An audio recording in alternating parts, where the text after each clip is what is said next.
نحمده ونصلي على رسوله الكريم اما بعد فاعوذ بالله من الشيطان الرجيم بسم الله الرحمن الرحيم اليوم اكملت لكم دينكم واتممت عليكم نعمتي صدق الله مولانا العلي العظيم وبلغنا رسوله النبي الامين الكريم ونحن على ذلك لمن الشاهدين والشاكرين والحمد لله رب العالمين۔ سب سے پہلے میں عالم اسلام کو عید الاضحیٰ کی مبارکبادی پیش کرتا ہوں کہ مولا تعالیٰ نے سنت ابراہیمی پر عمل کرنے کا ہمیں موقع عطا فرمایا ہے، اتنی زندگی بخشی کہ ہم اس سنت پر عمل کریں۔ میں نے جس آیت کریمہ کی تلاوت کا شرف حاصل کیا ہے اس میں جو الیوم آج اکملت لکم دینکم تمہارے لیے تمہارے دین کو مکمل کیا، یعنی اللہ تعالیٰ نے محمد عربی صلی اللہ علیہ وسلم کے دست مبارک پر دین کو مکمل کیا ہے۔ تو اس کا مطلب یہ ہے کہ وہ لوگ غلط فہمی کا شکار ہیں جو یہ سمجھتے ہیں کہ اسلام محمد عربی صلی اللہ علیہ وسلم سے شروع ہوا ہے۔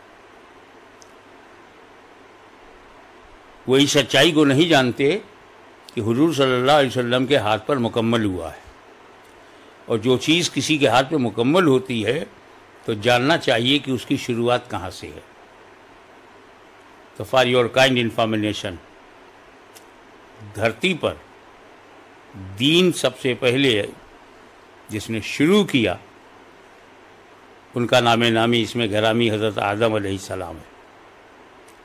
حضرت آدم علیہ السلام کا دین ہی وہ دین ہے جو اسلام کی ابتدا ہے، اور آدم علیہ السلام کے دین کی جو ابتدا ہے حضور صلی اللہ علیہ وسلم کے ہاتھ پر اس کی انتہا ہے، تکمیل ہے۔ آدم علیہ السلام سے پہلے نہ کوئی آدمی تھا اور نہ کوئی دین تھا۔ تو اگر ہندی زبان میں آدم کے دین کا کوئی نیا نام دیا جا سکتا ہے تو وہ سناتن دھرم جو ہے، اولڈسٹ ریلیجن جسے کہتے ہیں، وہ کسی اور کے پاس نہیں ہے، وہ صرف مسلمانوں کے پاس ہے، کیونکہ آدم علیہ السلام صرف مسلمانوں کے پاس ہیں، اور جہاں آدم نہیں ہے وہاں آدی کال نہیں ہے، جہاں آدی نہیں ہے وہاں سناتن نہیں ہے۔ تو اسی سناتن آدم علیہ السلام کے سناتن دین کا نوینتم تکمیل جو ہے وہ حضور صلی اللہ علیہ وسلم کے دست مبارک پر ہوئی۔ یہ تو ہے وہ سچائی کہ جب سے آدمی شروع ہوا اسلام شروع ہوا، آدمی بڑھتے گئے اسلام پھیلتا گیا، اور پھر آخر میں محمد عربی صلی اللہ علیہ وسلم کے ہاتھ پر مکمل ہوا۔ ادھر ادھر کی باتوں پہ دھیان نہ دیجیے۔ ہم جس ملک میں رہتے ہیں وہاں تہوار کہنے کی بڑی عادت ہے۔ ان کا بس چلتا تو نماز پڑھنا بھی تہوار ہو جاتا، روزہ رکھنا بھی تہوار ہو جاتا، کیونکہ ان کے پاس تہوار کے سوا کچھ ہے نہیں، اور جب ہمارے ہاں کچھ دیکھتے ہیں تو اسے بھی وہ تہوار ہی سمجھنے لگتے ہیں، اس لیے تہوار جیسا برتاؤ کرنے لگتے ہیں۔ بقرعید تہوار نہیں ہے، تہوار اسے کہتے ہیں جسے چاہو کرو، نہ چاہو تو نہ کرو۔ ہولی کھیلنا تہوار ہے، چاہے جا کے کھیلو چاہے نہ کھیلو، وہ تہوار ہے۔ دیپ جلاؤ نہ جلاؤ، وہ تہوار ہے۔ لیکن یہاں ہر صاحب حیثیت پر قربانی کرنا وہ واجب ہے، کمپلسری ہے، انیواری ہے، اور تہوار کبھی انیوار نہیں ہوتا، اور جو انیوار ہوتا ہے وہ تہوار نہیں ہوتا، یہ دین کا حصہ ہے۔ اس لیے عید بقرعید کو تہوار کہنا بند کیا جائے۔ اس کا بیک گراؤنڈ یہ ہے کہ حضرت ابراہیم علیہ السلام کو، وہ بڑا تفصیلی معاملہ ہے، میں مختصر میں بتاؤں گا کیونکہ مجھے معلوم ہے کہ وقت کا دائرہ کتنا تنگ ہے میرے لیے. ہمارا خواب غلط ہو سکتا ہے مگر نبی کا خواب بھی الہام ہے، وہی ہے. اور اس میں حضرت ابراہیم کو اشارہ کیا گیا کہ اپنی محبوب ترین چیز میری راہ میں قربان کرو. تفصیل میں جانے کا موقع نہیں ہے کہ اس کے بعد کیا ہوا، کتنے اونٹوں کے بدل میں حضرت اسماعیل کا نمبر لگا. بس یہ بات طے ہے کہ حضرت ابراہیم کو یہ واضح ہو گیا کہ اللہ تعالیٰ میرے بیٹے کی قربانی مجھ سے چاہ رہا ہے.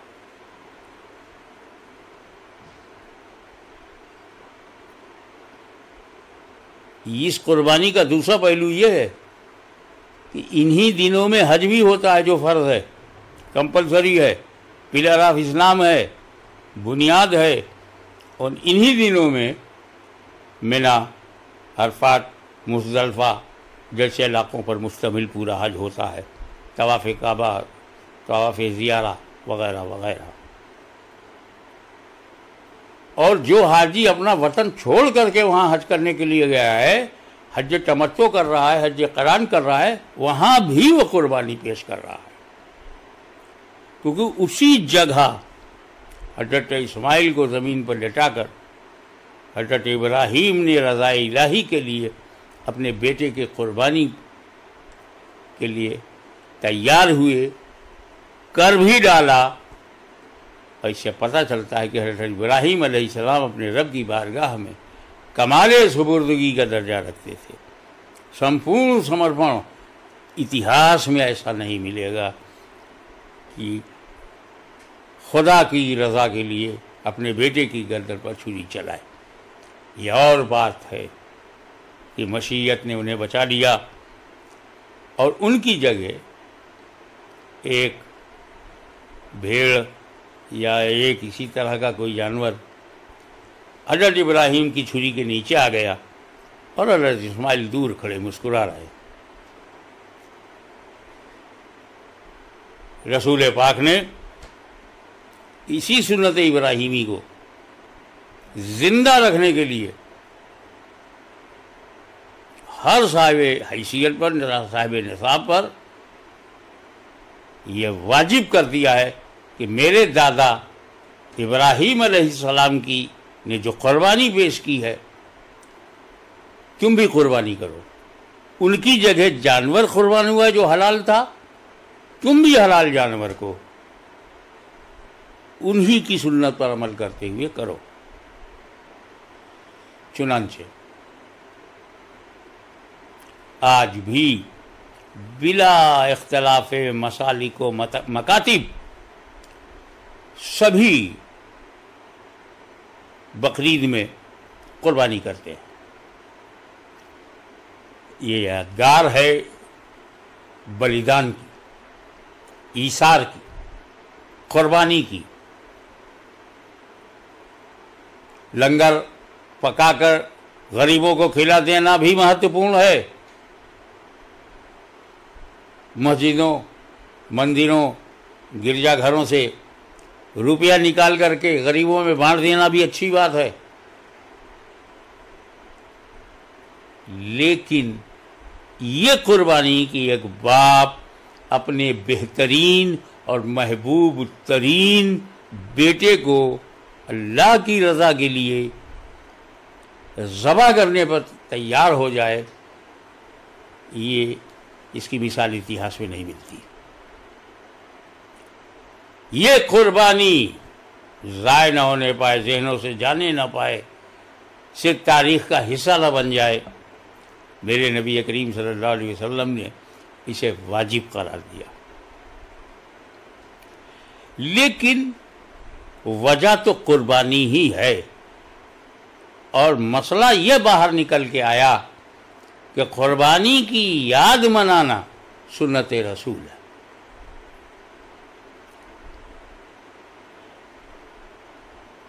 ایک بات آج اور بتاؤں، نبی کا چھوٹا سا بھی عمل امتی کے بڑے سے بڑے عمل سے بھی افضل ہے۔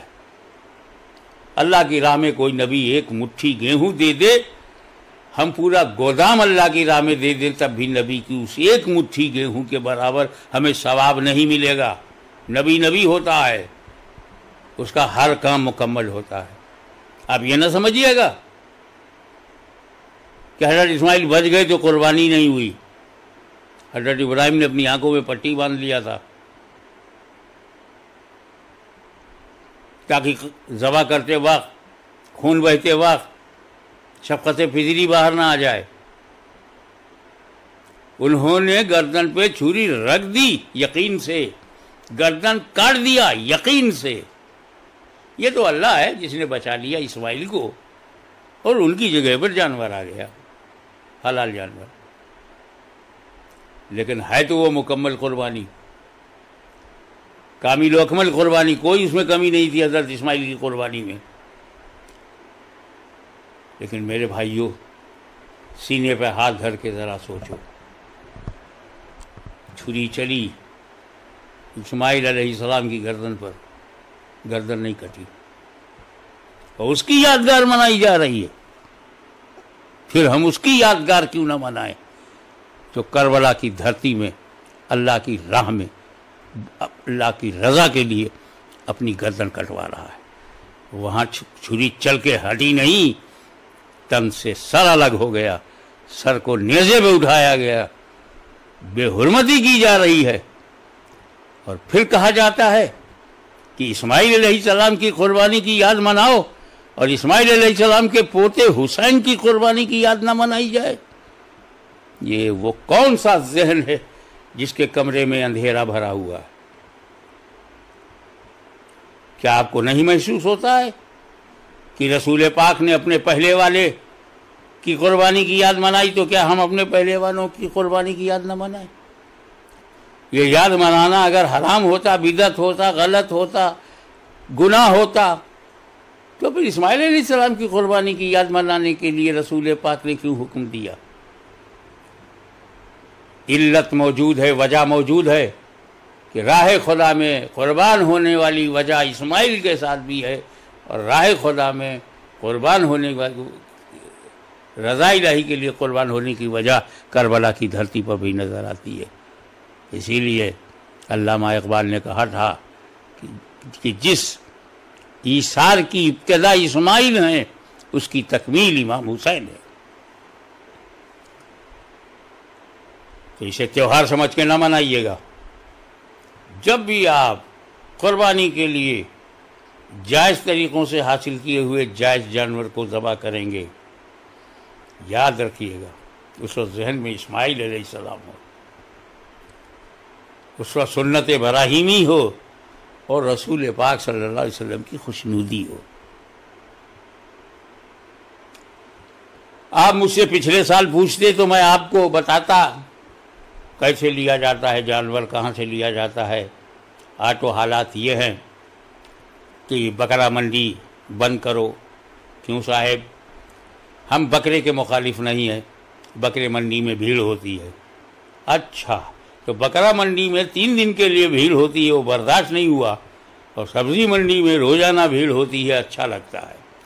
خدا جانے کس ذہن کے لوگ ہیں۔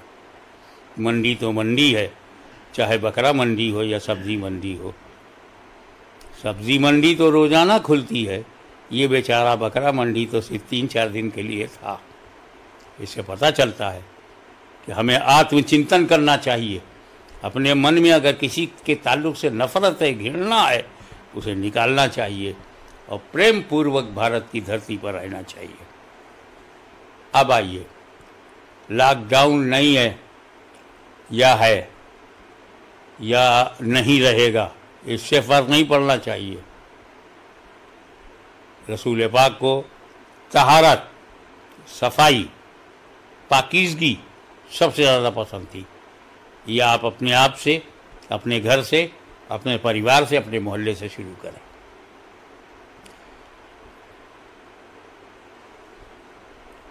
آپ دیکھیں، یہ صرف ایک واجب ادا ہو رہا ہے ہمارا، لیکن اس میں کتنے گھروں میں روٹی پہنچ جائے گی، کتنے کسان جو بکروں کو بیچ رہے ہیں ان کے گھروں میں پیسے پہنچ جائیں گے. جو غریبوں نے 2 4 5 بکرے پال رکھے تھے آج وہ 10,000 5,000 میں بیچیں گے تو 50,000 60,000 اس غریب کے جھوپڑے میں پہنچ جائے گا. کس قدر آرتھک قوت اور شکتی پردان کر رہا ہے یہ ہمارا عید الاضحیٰ، ہمارا بقرعید کا یہ فریضہ. کتنے لاکھوں لاکھ ہندوستان میں ان کے گھروں میں اجالا ہوگا، ان کی باورچی خانوں میں کھانے پکیں گے، ان کے بچے کھائیں گے. اور اب جب کہ کروڑوں لوگ غریبی کی ریکھا کے نیچے زندگی گزار رہے ہیں، نہ صرف کورونا سے، بھوک سے مر رہے ہیں، میں سمجھتا ہوں کہ ہمارا بقرعید کا یہ فریضہ ان کو بھوک سے مرنے سے بھی بچانے میں بہت کارآمد ثابت ہو سکتا ہے. محلے کو دیکھیے گا، محلے کے قریبوں کو دیکھیے گا، اور ہر جگہ غریبوں کو دیکھیے گا.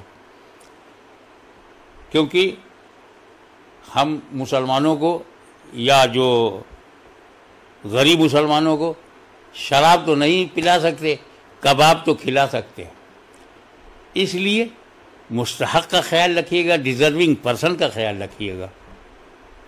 اور یاد رکھیے گا کہ جس طرح ہم احسان مند ہیں اسماعیل علیہ السلام کے، اسی طرح پوری امت مسلمہ احسان مند ہے امام حسین ابن علی سے، اور اسی طرح ہم احسان مند ہیں اسلام کے شرعی قانون کے، جس نے ہم کو صاف ستھری زندگی گزارنے کی ہدایتیں کی. میں آخر میں آپ سے یہی کہوں گا کہ جب آپ قربانی کر رہے ہیں تو صرف بکرے کی قربانی نہ کیجیے، اپنی گندگی کی بھی قربانی کیجیے. نالی کو یہ جو گندا کرتے ہیں اس کو بھی اس سے بھی اپنے قربانی کیجیے. سیکریفائس کرو نا بھائی، جہاں کرو قربانی وہاں دکھائی نہ پڑے قربانی، جہاں بہاؤ خون وہاں نظر نہ آئے خون. اور غریبوں کو ٹھیک سے اچھی اچھی بوٹیاں بنا کر کے بھیجنا، ان کا دل خوش ہو جائے، ان کی روح خوش ہو جائے، ان کی انتر آتما پرسن ہو جائے. صرف اللہ کی رضا کے لیے، اس کی خوشنودی کے لیے، سنت ابراہیمی کی ادائیگی کے لیے، نبی کریم کے دیے ہوئے اس فریضے کو انجام دینے کے لیے آپ کریں گے تو انشاءاللہ آپ کی بقرعید ایسی ہوگی کہ عید ہی عید ہوگی. کرونا کبھی دہنے سے کبھی بائیں سے نکل جائے گا مگر اس کو نہیں چھوئے گا جو جیتا ہے خدا کے لیے، مرتا ہے خدا کے لیے، کرتا ہے خدا کے لیے. وما علینا الا البلاغ.